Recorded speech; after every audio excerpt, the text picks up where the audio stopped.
السلام علیکم، میں تحریم قاضی آپ کی خدمت میں حاضر ہوں۔ ریسنٹلی ابھی ایک بائیکاٹ مہم شروع کی گئی ہے جس میں جو انٹرنیشنل برانڈز ہیں ان کو بائیکاٹ کیا جا رہا ہے۔ بہت اچھا اقدام ہے، اس کو بہت پہلے کر لینا چاہیے تھا، لیکن اب یہ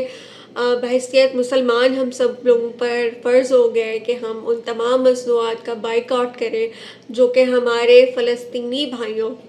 اور دوسرے مسلمان بھائیوں کی تباہی کے لیے ان کے خلاف جن چیزوں کو استعمال کیا جا رہا ہے اور فنڈنگز کے ذریعے انہی چیزوں سے جو حاصل ہوتی ہیں انہیں استعمال کیا جاتا ہے مسلمانوں کے خلاف۔ تو اس کے حوالے سے میں ایک چیز کہنا چاہوں گی، لوکل برانڈز کی اگر بات کی جائے تو پاکستان میں اس وقت جو لوکل برانڈز ہیں وہ اپنی مارکیٹنگ پہ توجہ دیں، خصوصاً جو فوڈ چینز ہیں۔ میں آپ کو ایک چھوٹا سا کمپیریزن بتاتی ہوں کہ ایک بڑی مشہور چین ہے KFC کے نام سے، ان کا جو ایک برگر ہے جو سب سے زیادہ ان کا سیل ہوتا ہے وہ اس کی کاسٹ ہے 270 روپیز۔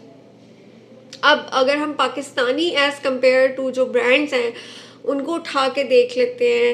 تو ان کی کاسٹ آپ کو کہیں بھی 400-500-600 سے کم نہیں ملے گی۔ تو یہ چیز جو ہے یہ کنزیومر کے لیے ایک بڑا خطرہ ہے،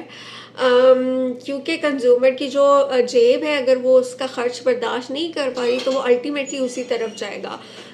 کوشش کریں کہ ان کی جو پرائسز ہیں ان کو کم کریں اور آسان بنائیں یہ عمل لوگوں کے لیے۔